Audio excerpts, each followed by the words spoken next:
Hello, hello. Welcome to this month's safety meeting. Thanks for taking the time to watch this month's safety message. For those of you that have not met me, my name is Natalie, and I am your new safety manager. I'm very excited to have joined the team here in Meridian. I'm going to show, just so you know who's talking to you here. Let's see if I can turn my camera on for a moment. Oh, maybe it's not going to let me. Anyway, I'm your new safety manager, and I'm really excited to be here in Meridian. I've had a lot of questions about where I came from, and I would like to say that I am native to Idaho. I was in Oregon for a little while, and now I'm back. And I did work here in Meridian from '06 to '08.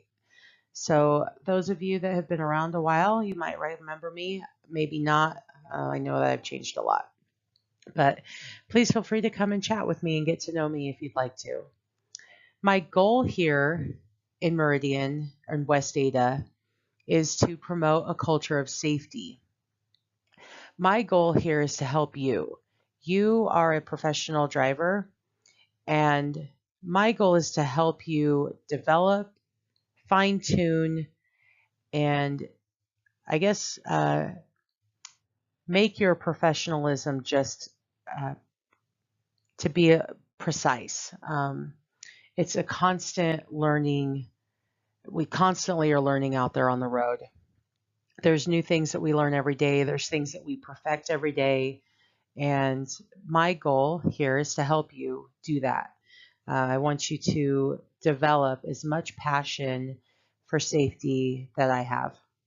So before we begin talking about the issue or the topic that we're going to be talking about, there's a couple of things that I would like to bring up, location specific. The first is stop signs. I have witnessed several drivers that seem to think the stop signs are suggestions. So I'm here to tell you a stop sign is not a suggestion. It is mandatory. It's the law. It's very unsafe not to come to a stop at a stop sign. So I would just really encourage you when you're out there, I know you're in a hurry, just to remember that you are a professional and professionals follow the laws, and kind of make a commitment to yourself that you're going to be as safe as you can. And stopping at a stop sign is a very simple way to do that. Some of you might think this is a silly message, but I promise you there are plenty of drivers out there that are not stopping at the stop signs, and it's come up for a reason. So another thing that I want to talk about is speeding. Some of you, I hope you all saw my message on the board last week that said on one of the days we had 37 high-speed reports come into me. I want you all to realize that your buses are equipped with Zonar. It's not just the new buses. It's all of our buses have Zonar on the buses. And anytime you go over the speed limit, I get an email alert. And my email is flooded with high-speed alerts from Zonar. So please just slow down out there. Again, you are the professional. You need to be setting the example for other motorists, but also it's for the safety, your personal safety as well as the safety of your students. I've had a couple high-speed reports come in that are 18 miles an hour over the speed limit. There's just no excuse for this at all. And those drivers, I have spoke with them. So please just be aware. Being aware of your speed limit at the time is kind of half the battle. Just be aware, keep looking at your gauges, and when you do that, you're going to see what your speed you're going. So just be aware. There's really no reason to ever speed. So just slow down and relax and and just realize, you're just going to get there when you get there. There's no reason to be lead-footed, which some of the drivers are. I'm going to come out and have you take your shoe off so I can look at your lead foot, because I'm sure some of you have one. So one more location issue I'd like to bring up is the fuel islands. I know that over in the back lot, if you park over there and you're going to go fuel your bus, a lot of times you'll pull around to the fuel islands and make an extremely sharp left turn into an island. And this causes you to have to back up to get in there straight and to reach the fuel tank. This is not a safe practice at all. What I'd like to see people start doing is just going around. I know it takes a couple of minutes, but you're going to be entering the fuel island in a much safer manner. Or just fuel when you come back into the lot. If you, run a midday, do it after your midday. If you do it after your morning route or after your afternoon route, that's the easiest solution. But please avoid backing at the fuel islands. The reason for this is that when you back at a fuel island, you run the risk of hitting one of the fuel pumps, which is going to cause a tremendous amount of damage to not just the bus. I mean, it might not even hurt the bus, but it could cause fuel spilling, and then it becomes a major just safety hazard. So go ahead and go around the lot. It doesn't take that much more time. So let's go ahead and get into safe lane changes. So we're going to talk about some lane changes. We're going to kind of dive deep. After this training, you're going to be able to identify safety concerns when making a lane change, utilize a sequence of steps to make lane changes safer, select the appropriate travel lane to reduce lane changes, understand where blind spots are and how they develop, and adjust your mirrors to minimize blind spots. Now, I want to say that our drivers you all have gone through training. You know how to drive a bus, you know how to change lanes. This message is not to say that you don't. This is just a refresher. So often we need a refresher or we want a refresher. It's like when you have a favorite movie, maybe you watch that movie multiple times. It's not because you don't know what the movie is how it's going to end or whatnot, but it's something that you enjoy, so you keep watching it, even though you know what the movie is all about. This is kind of the same idea. You all have been through extensive training. Nobody's saying that you don't know how to do this, but there might be something in today's meeting that will come up and you'll think, oh, I forgot about that. So, lane change accidents. These are crashes that occur on a roadway in which one vehicle encroaches into the travel lane of another vehicle that is initially traveling in the same direction and on a parallel path. So this isn't a crash that happens with oncoming traffic. It's going in the same direction. Like if you're out on Meridian Road heading to Cuna and you change lanes and there's a vehicle there, that would be a lane change accident. Okay, I found this picture and I was trying to figure out how in the world that bus got in that predicament. And I thought, what if somebody made a lane change and pushed them off the road so far that they hit that, came into this angle. It looks like they're right in between two trees. Anyway, I thought this was an interesting scenario, and just thought I'd share it. So there are many, many reasons that lane change accidents occur. One of the big reasons are blind spots. They are a major issue in many of our driving scenarios, and lane changes are no exception. The best way to combat blind spot problems is to rock and roll. We've all heard that term, and we all know it means moving your entire body to look around your blind spots. When we do this, we can eliminate a lot of the blind spot. One thing to be hyper aware of are rolling blind spots. Rolling blind spots, if you are familiar with the term, great, but if you're not, it's when another vehicle or a pedestrian is moving at the same speed that you are, and they're in your blind spot. This happens a lot with left-hand turn crosswalk scenarios. A pedestrian will get right behind your mirror housing where there's a blind spot, and they will walk at the same speed your bus is rolling to make your left-hand turn, and you don't see the pedestrian until it's too late and they've been hit. So blind spots are an issue. That rolling blind spot is incredibly dangerous. So rocking and rolling in your seat it just becomes imperative. Improper signaling is another reason lane change accidents occur.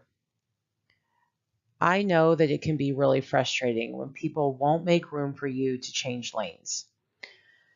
But a professional driver signals several seconds ahead and then waits with patience to make sure the maneuver is done so safely. It's that patience. I know that you turn your signal on and you want to move right over, and you expect the vehicle behind you in that lane to give you room or to make space. But if that vehicle doesn't stop or slow down, and let you in, let them pass you, and the next one probably will, or the one after that. It doesn't take too long for drivers to see that you are signaling and want to move over. So just have patience. Don't start to maneuver over to try to intimidate other motorists to let you in. Just be patient and set yourself up so you don't have to be in a hurry. Now, I understand that there are exceptions. There are places where you just don't have space to be patient and wait. If you are in one of those situations and you feel like maybe this is speaking to you directly, please feel free to come in and talk to me about your specific situation. And I would be very happy to help you figure out a way to be safe when making this lane change. So another reason that these collisions occur is passing on the right. On the freeway, passing on the right is not a legal maneuver. But on the surface streets, even though it's not illegal, it's not a good idea. And that's because vision is diminished. It's really hard for vehicles, or it's a lot more difficult for vehicles to see down the right side of their vehicle, especially those that rely solely on mirrors and don't turn their head. Even back in driver's ed at 16 years old, we were taught to look over our shoulder to our blind spot because we know that there's a blind spot there when we're making a right-hand lane change. But how many times have you seen a motorist not do that? They just look in their mirror and assume it's clear and go. You, the professional driver, obviously would not ever do that, right?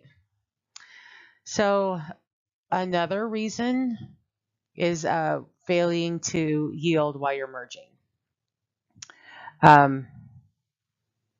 When a vehicle doesn't yield while merging, it could cause a lane changing collision. So make sure that when you're merging, let's say onto a freeway or merging from 2 lanes down to 1, there's some steps. First of all, you signal. You properly signal. You check your mirrors. While you're checking your mirrors, you rock and roll because it gives you a better view in your mirror. If you need to slow down, and wait for a vehicle to get ahead of you, you can do that and then merge in behind that vehicle. There's an acronym. So if you can remember these when you're merging onto a freeway or going from one lane to two lanes to one lane, you signal first, you check your mirrors, you do an over-the-shoulder look, and then you go. And the acronym for that is SMOG. So it's signal, mirrors, over-the-shoulder look, and go. That's the order that is the safest way to merge when you need to merge. So if you can remember that, great. Maybe think to yourself, smog, smog, smog. So another reason is unnecessary lane changes. The other day, I heard about one of our drivers heading back to the yard. They were on Franklin. The report was that the driver was weaving in and out of traffic to attempt to gain a little time getting back. There really is no excuse for driving like this. It's not safe, it's incredibly dangerous, and to be honest, it makes us look bad as school bus drivers. One thing that's important to remember out there is you represent West Ada School District and Cascade Transportation, but you also represent your entire professional field, your coworkers, your peers across the board. When other motorists see a big yellow Twinkie rolling down the road, they don't look necessarily at the name on the side of the bus. They just see bus driver or bus. So when you're out there, it's not just the district or the company, it's you. You're representing you and your peers. So when you're doing something like weaving in and out of traffic, it doesn't send a good message for bus drivers all over. So keep that in mind when you're out there. Multiple lane changes at once. So we have all witnessed behavior like moving over 2 or 3 lanes at once. I see it most often on freeways, but it's not exclusive to freeways.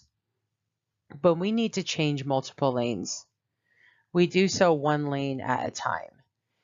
We make a legal safe lane change, then we set ourselves up for at least 100 feet, and then we do the process all over again.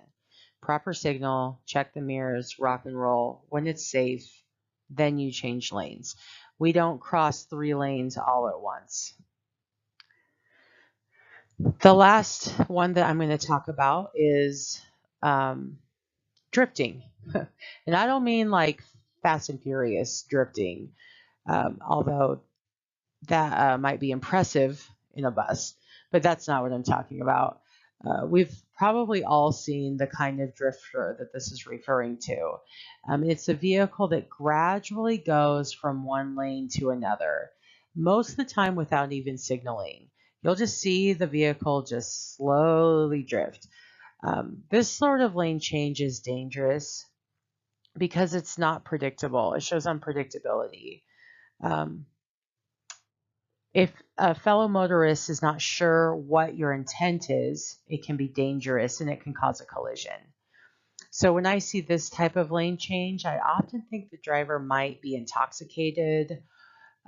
So I usually slow way down and allow for plenty of space. If the driver shows more signs of this type of behavior, sometimes I'll notify the police. If you were to see something like this on the road, and it really was concerning, you could maybe call dispatch and give a plate number and let them know where you are in the direction, and they could probably call the authorities and just report that. So when should we be most aware of lane change incidents? We've already discussed the right side bus dangers. When we make a right-hand lane change, we want to be extra cautious with our rocking and rolling.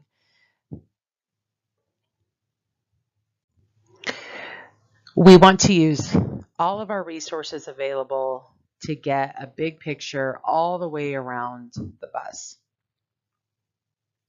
So that means we use all 7 of our mirrors. We rock and re-roll. And if we're doing that and we're actually turning our head, we can look out our left side window. We can look out the right side service door. When we do that and we're looking all the way around our bus, then that just reduces the amount of dangers that we could find. So sunrise and sunset can be a challenge for many reasons. Dawn and dusk. Not only is the daylight diminishing when the sun goes down, and it is diminished in the morning when it's coming up, the sunrises and the sunsets can be very, very blinding. We've all had this happen. We've all seen it. So it's a very, very good idea to wear sunglasses if you're able to. Also, make sure that your sun visors on your buses are functional and clean. If they're too loose to stay put, just write it up or call the shop. Of course, we have to be cautious when the sun is in our face. We all have had that blinding effect, but also we need to be aware of the dangers of the sun being behind us. Sometimes when the sun is behind you, it can glare in your mirrors, and that can be just as blinding. If it hits it just right, it'll just hit you right in the eyes, and you just can't see. So make sure that you're taking the precautions that you need to battle the sunsets and sunrises. Whether the sun's in your face directly or causing glare in the mirror, it causes a dangerous situation when changing lanes. So slow down, make sure that the lane is clear before you move over. All right, let's talk about heavy traffic because this is not a problem in our district, right? I was talking with one of our drivers the other day, and it said that it took them 45 minutes to go 6 miles because of all of the traffic. And the traffic is it's crazy around here. We all know it. For many of you, it might be the worst part of your job. Maybe you really like everything else about the job, but the traffic is the worst. So when you're in a heavy traffic situation, just breathe. Take a deep breath, relax. Getting upset or anxious isn't going to make anything move faster, and it's not going to help you. Also, when this situation is happening and you've got kids on the bus, they're taking that energy from you. They're looking at your reaction and they're responding to that. If they see you, the driver, is just like, that's fine, we'll get there when we get there. It just calms them down. It just makes everybody a little bit more at ease. So take a deep breath and remember that it's not going to last forever. You're eventually going to move, and just keep that in mind. Traffic is something that I personally used to really struggle with. It used to be, I just would get anxious, especially when I had kids on the bus and I just wanted to get to where I was going. But I realized that wasn't helping anybody when I had that mindset. So one trick that I personally used when I was sitting in traffic waiting is I would choose a letter in the alphabet, any random letter, and then I would start just saying words that started with that letter. And it seems silly, it seems ridiculous, but it really just helped take my focus from the traffic and how upset I was because I wasn't moving and that it was taking 4 light cycles to get through one intersection. And it took that focus from that to finding a word that started with the letter T or M. And it did help me calm down and relax while I was in the seat. I even, at times when I would have students that had these same issues, they were like, why aren't we moving? Or I'm hot, I want to go home. I would encourage them to do the same things. Sometimes I would make it a game. I would say, everybody tell me a word that starts with the letter B, and it would get their mind off of it, and it just kind of mellowed people out. Obviously, that may not work with older kids. Younger kids, it's easier, but whatever you need to do, you all have little tricks of the trade. Share them with each other. Come and share them with me so I can share them with other people. And just remember to take a deep breath and do whatever you can do for yourself to be safe in the heavy traffic, because it really is an issue. Let's talk about distractions next. Distractions take your focus away from your vehicle. For a lot of drivers, it's the students. Whether it's a good or a bad situation, it can be a distraction. Whether it's a bad behavior or whether it's a kiddo that just is excited to share something with you. It's very natural for us to want to be involved with the students while they're on our bus. And we need to be aware of them. We need to know what's going on. But when you have a kid that is really excited to share with you what they're going to do for the weekend, or that grandma and grandpa are coming, or whatever the case may be, that you let them know. You say, listen, I don't know what's a good name. Listen, Johnny, I really, really want to hear your story. I'm really excited for you, but let's talk when we get to the school, or let's talk when the bus stops, or you know your routes. Whenever you feel like it's a safe place to listen to their story, then that's when you do it. And a lot of kids will hold on to that and wait until it's safe to do so. Um, if it's a behavior issue or whatnot, then we pull the bus over or stop in a safe place. Um, the time to not be focused on those distractions is when you're trying to make a lane change. It completely takes your focus away from any of the more important safety issues at the moment. So remember um, to not let those distractions take away from the task at hand, which would be the lane change. So let's talk a little bit about complacency. It's so easy to get complacent out there, isn't it? Um, you drive the same route day in and day out. It happens to all of us. So one way to keep from being complacent is to just look around every couple of seconds. Keep your eyes moving. Check your mirrors every 5 to 8 seconds and just keep moving. Keep your body moving, keep it rocking and rolling, keep your head turning. I used to tell my trainees that by the end of your training, you should feel like a bobblehead. And you should still feel like a bobblehead. When I'm in the bus, I feel like a bobblehead. Your head should just constantly be moving around and looking. If you get that fixed stare situation, that's when we end up in a collision or a problem that is tough to explain.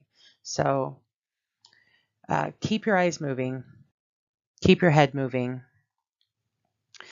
So the most effective method to eliminate lane change accidents is to avoid unnecessary lane changes. Obviously, we have to change lanes out there. Unless you have a route that only takes you in right-hand turns, which would just take you in circles, you're not going to not have to change lanes. But what we're talking about here are unnecessary lane changes. So let's talk about the proper lane change. So selecting the proper lane change to eliminate forced lane changes is very important. That means that if you know that you're going to need to make a lane change up ahead, make sure you're planning for that with enough space so you're not forced into making unsafe decisions. One way to do that is to look ahead. We're taught in training that we should be looking ahead 15 seconds all the time. If you're looking 15 seconds ahead, you can identify potential hazards and then make sure that you change your lanes early and you're not stressed and trying to fight yourself to get over at the very last minute. So when you're looking ahead properly and you can find those potential hazards, then you can select the lane with the amount of least resistance and least likely to introduce new hazards. So if you're looking ahead, you're 15 seconds, and you can see that there's a car stalled in the right-hand lane, you're looking far enough ahead that you have time to move over. So you've looked ahead and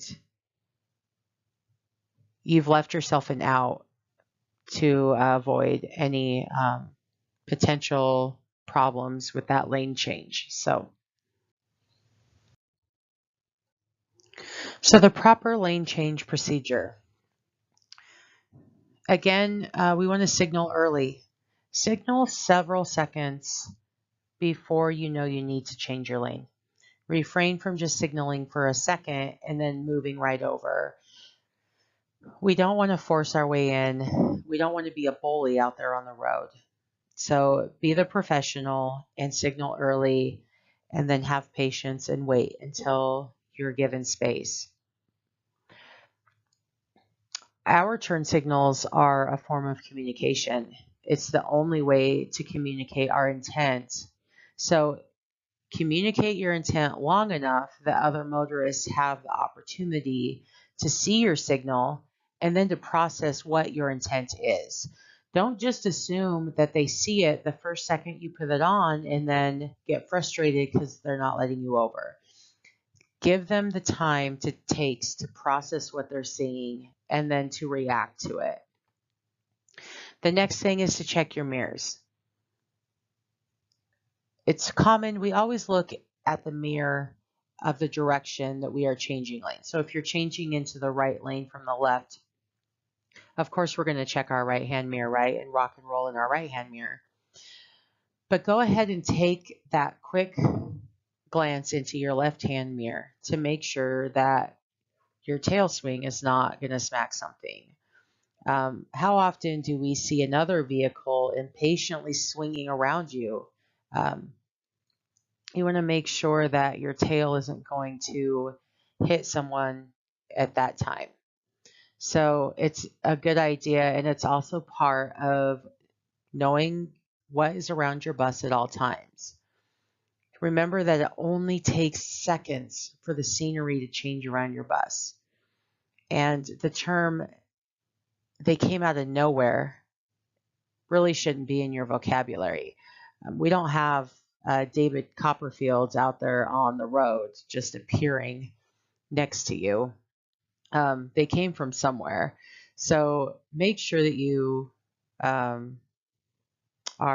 aware of what is around your bus at all times. And in order to do that, we need to rock and roll in our mirrors, right? We need to glance over our shoulders and just be aware. Nothing, if you're doing that, nothing should really ever sneak up on you. When you are rocking and rolling, make sure that you are taking a glance over your shoulder. When you are 1,000% sure it's clear, then you proceed with the lane change. When you do make the lane change, make sure that you do it deliberately and avoid that drift look. You don't obviously don't want to jerk into another lane, but don't be so gradual with it that it looks like you're drifting. So make a deliberate lane change. And then, of course, remember to cancel your signal. You don't want to be that guy, that driver that goes for miles and miles with your signal going. We've all seen that, and it's a little bit embarrassing. So make sure that you cancel your signal. Also, it just stops the communication. If you're in a new lane and your signal's still going, a motorist might assume that you're going to make another maneuver. So make sure that you cancel it. Oh, what's a blind spot? We probably all know what a blind spot is. Like I said before, this is a refresher for most of us. So um, buses typically have 4 blind spots. Now, there's more than that, but we're going to talk about these 4. First of all, the spot right in front of the bus. It's very dangerous because that's where we are most likely to lose sight of a small child. If you neglect to use your crossover mirrors and you're not able to see the first 10 feet in front of your bus. So if you don't look in your mirrors, you can only see, you can see probably when your crossing arm goes out. You can probably see the tip of that. But I'd have to get out there with a tape measure, but that's probably like 6 to 10 feet, depending on your height and how you're sitting in the bus. That's what you're not likely to see in without using your mirrors. Um, the rear of the bus is also a very dangerous spot um, because you just can't see. Even though we are very fortunate to have conventional buses with doors in the back and you have that lower window in the door, you still are not able to see completely the back of your bus. If there's a motorcycle back there or a bicyclist and they're to the left or right of that door, you're not going to be able to see them. And even if they're not, even if they're in that window, there's a good chance you might miss them, even when you are using the mirrors. So it's really important that you're aware of that blind spot behind your bus. I did see a video of a driver that missed a turn, and the first thing he did was throw it in reverse and back up right in the middle of the road.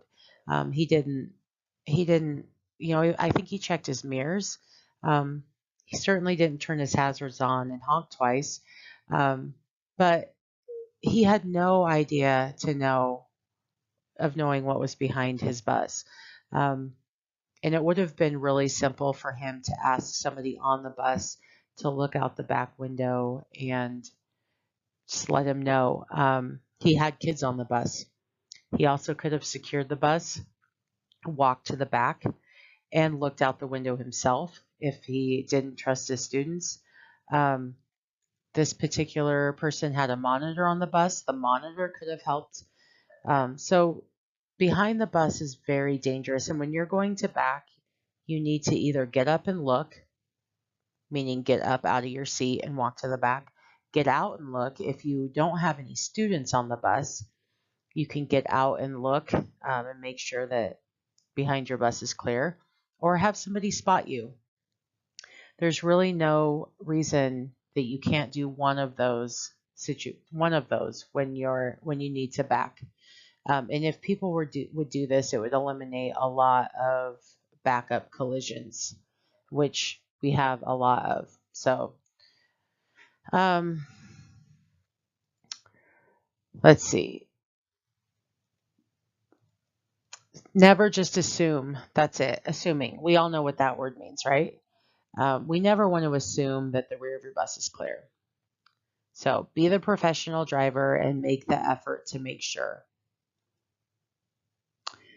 So on the left side of the bus, extending out from the driver's mirror, we have another blind spot. With the mirrors properly adjusted on the left side, you should be able to see from about where the stop sign starts on the side of your bus all the way down the left side. The flat mirror should be able to see the top corner of the clip light in the rear, while the convex mirror should see the rear dual area, not necessarily the duals themselves. Most of them are inset and you can't really see them, but you should be able to see that area where your duals are. And you should also be able to see at least 12 feet out from the bus. On the right side should show approximately the same in the mirrors. So if we were right now in the same room in this meeting all together, I would ask you to tell me about another blind spot area that is not on this list. And I bet you all know plenty of other blind spots. One of which is the mirror housing. I know that's a big one. You can lose an entire vehicle behind some of those mirror housings. The pillars that frame in the windows can cause blind spots also. The best way to see around those blind spots is to rock and roll in your seat.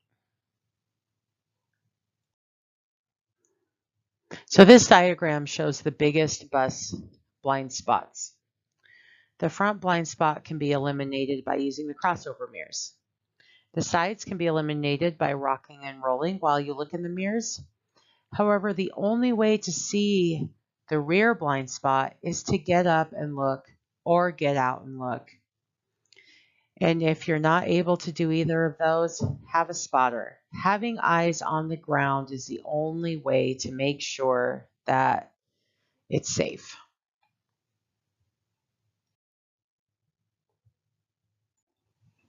So how do we mitigate blind spots? Proper mirror positioning is a big one. Make sure that your mirrors are adjusted properly for you. Every bus that you get in, you're going to have to adjust the mirrors at least a little bit. So this summer, we're going to be working on setting up mirror grids around the yard. So if you aren't quite sure what you should be seeing in your mirrors, please get with one of our excellent trainers. They are very eager and happy to help you adjust your mirrors. Even if you're a veteran driver, there's no shame in getting a refresher. Pull into one of those mirror grid locations and check your mirrors. Make sure that you're seeing what you are supposed to be seeing. Once your mirrors are adjusted properly, being able to rock and roll will be more effective. You'll also be able to update what is around your bus and adjust accordingly by creating space all the way around your vehicle. All of this can only happen with properly adjusted mirrors. So please make sure that even if you think your mirrors are adjusted properly and you think you can see everything you should be seeing, it's not a bad idea to get with a trainer or even another driver that you trust that has experience and ask them to help you. It's really hard to adjust your mirrors while you're in the seat unless you have um, the ones that adjust on the inside. And I know many of the new buses do.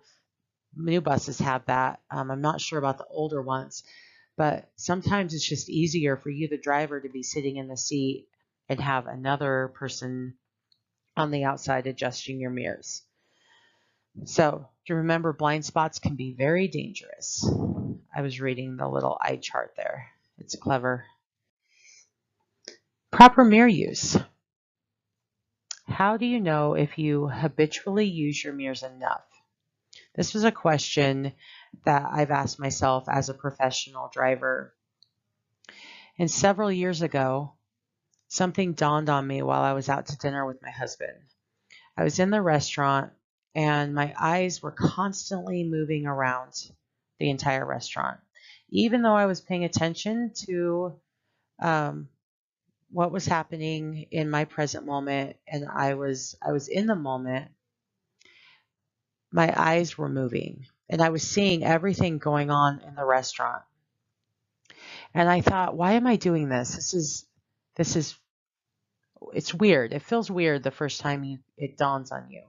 So I stepped back to analyze what I was doing, and eventually I came to the realization that for so many years I had spent hours every day moving my eyes around my bus. Every 5 seconds, move my eyes, move my eyes. That had spilled over into my normal existence. So a couple months ago, I was training a new assistant BTW, and I was out doing a commentary drive with her. And I asked her to watch my eyes. I didn't ask her to do anything but watch my eyes. I wanted her to see how often my eyes move. And after we were done with the commentary drive, she told me that had counted several times, and my eyes never stayed in one place for more than 3 seconds.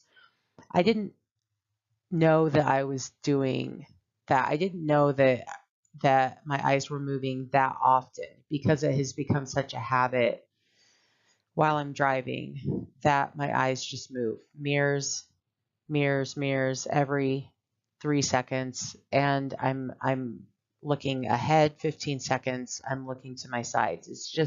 It's become a habit. And what I would hope that you would strive for is that would become your habit as well. Um, because when your eyes move that much, you don't miss anything. You see so much going on around you. Um, Mirror positioning. Um, like I said in the last screen, our mirrors need to be positioned properly. And we're going to see another slide that shows you what you should be seeing in your mirrors. Utilizing every mirror. Um, Now, if your mirrors are set properly, you should be able to see down the left side and the right side with your flat mirror and your convex mirror. And even your crossovers, you can see the front fender area of your bus. Um, but also, you shouldn't rely on this, but your student mirror, if you're looking in your student mirror, you might be able to see a vehicle around your bus that you maybe didn't catch up in one of your other mirrors. So every single one of our mirrors is a tool. So let's use the tools and check those mirrors every 5 to 8 seconds. That's key to keeping updated on what is going on around your bus. So this is the slide. If you can see on the mirrors, I drew a red line. That red line over to that 1 inch section of the mirror that you're seeing between the red line and the mirror housing, that should really be all the amount of bus that you're actually seeing in these mirrors. So these mirrors, you're just seeing way too much bus. You're not seeing any enough of the lane next to you. So can you see the difference in these mirrors? You can see that mirror, that the edge of the bus is within that 1 inch section of that side of the mirror, and they can see a lot less of the bus body. You know what your bus looks like, right? You don't need to be looking at it in the mirror all the time. You know it's a beautiful yellow color. So let's keep those mirrors pointed out, pushed out a little bit more so you're not seeing so much of the bus body. Okay, so we have some additional best practices. Again, you all are professional drivers that have been through extensive training. So this is really a refresher. So take this to heart, these best practices. Space management and following distance. Remember that when we're out there, the weather's nice, everything is beautiful, you're on our roads, we want to keep 4 to 6 seconds of space between us and the vehicle in front of us, depending on how fast we're going. So I know that there's the argument of, well, if I leave too much space, then a car will get into it. So if that's the case, just make more space. You have control of the front of your vehicle. You have control on how much space is between you and a vehicle that you're following.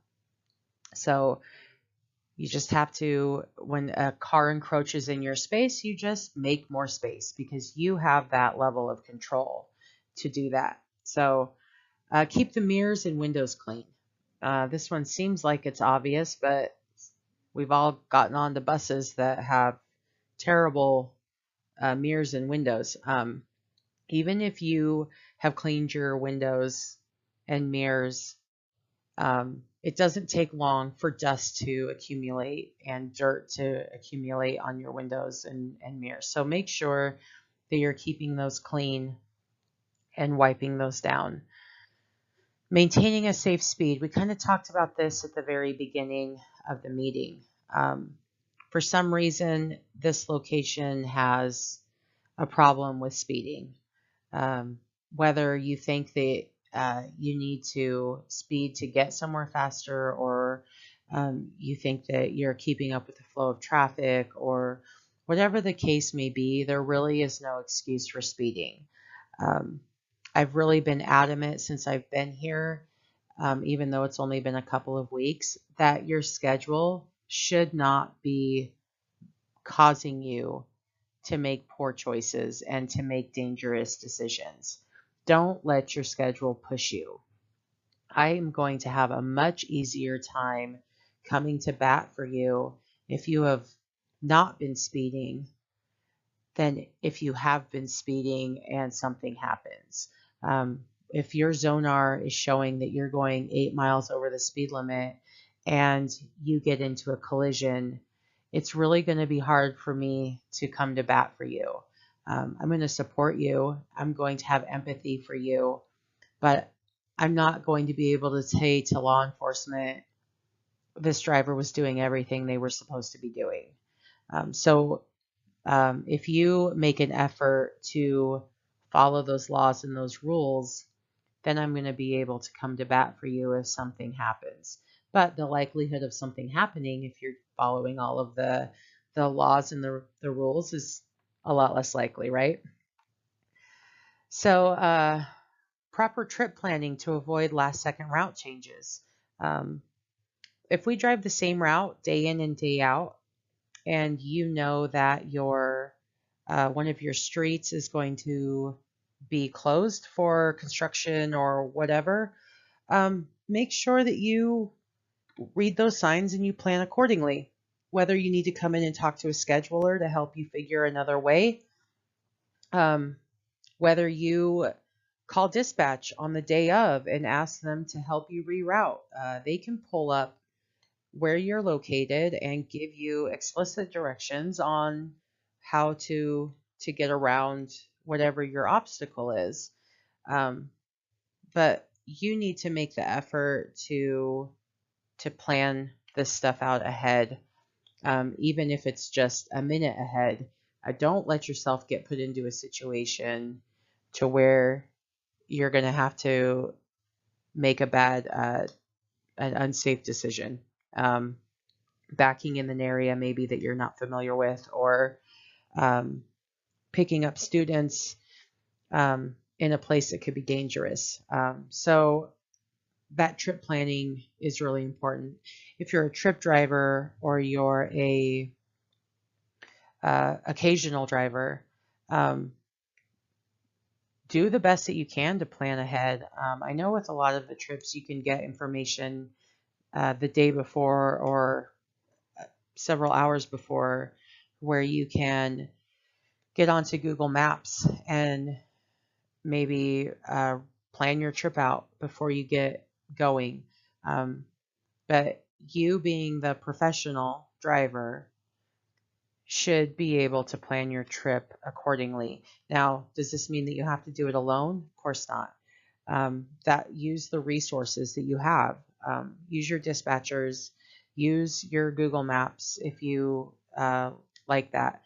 But do it ahead of time so you're not doing it while you're in the seat, because that's when it becomes dangerous. And even following a route sheet, even though we really don't have another option, it's just not safe to be holding that in our hand. So try to plan those trips accordingly before you even get on the bus. Avoid distractions. Again, we talked about kids on the bus, but there's other distractions out there. When we're out there on our routes, it might be a Friday afternoon, and you might really like yard sales, and you might start seeing yard sale signs and trying to remember where they are. And um, as soon as you're doing stuff like that, you're distracted, and your focus is not on your route, it's not on your students, and it becomes really dangerous. Um, Adjust your seat for best visibility. This is kind of a big one.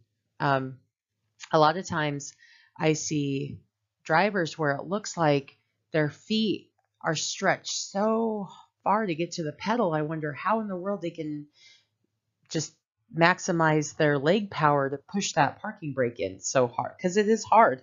Um, it's 120-ish pounds of pressure, and we need to have our seats adjusted properly, but also we need them adjusted properly to your mirrors.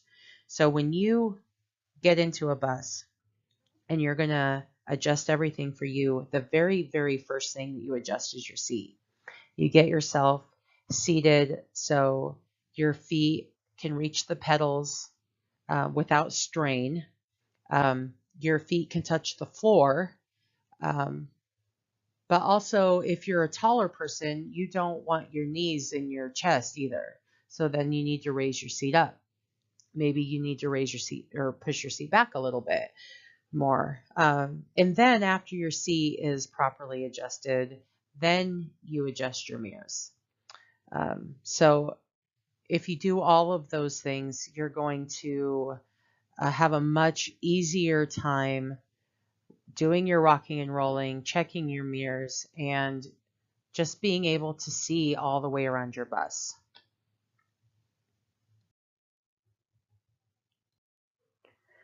Okay, so our goals for the that we should have now that we've gone through all of this information on lane changes and blind spots and everything that we've just talked about. Let's talk about some of our goals going forward. Um, Goal number one, hopefully eliminate unnecessary lane changes. You might end up getting back to the yard or getting to the school a minute later. You might not. Um, but don't make lane changes just to try to save time to get to weave in and out of traffic. So goal number one, let's eliminate unnecessary lane changes. Goal number two today, let's reduce the number of times you change lanes. We can do that by eliminating unnecessary lane changes. Um, in order to eliminate those unnecessary lane changes is look ahead. Everyone should be looking 15 seconds ahead, and that allows you to leave yourself an out. It allows you to adjust for any hazards that you see ahead and do so safely. Be able to make those lane changes in a safe manner. Select the lane of least resistance. If you're looking ahead, you can see if there's an issue up ahead in your lane, and you can change accordingly. Make your lane changes early. If you do this, you're really going to avoid a lot of stress on yourself, and you're going to look like a professional driver out there. Make those lane changes early. Set yourself up for success. Eliminate your blind spots is goal number three.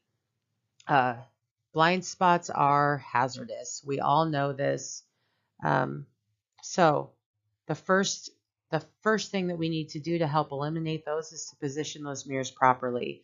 If you don't think your mirrors are positioned properly, please, by all means, get with a trainer and take them out to your bus with you and let them help you set up your mirrors properly. Once our mirror grids are in place, it's going to be simple to just pull into a mirror grid station, and you're going to be able to adjust your mirrors according to the spots on the ground. Another way we eliminate our blind spots is to look over our shoulders. Look over the left shoulder, the right shoulder.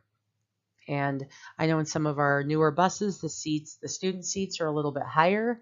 So when you're looking over your right shoulder, it's harder to see out those windows, but you can still see out your service door.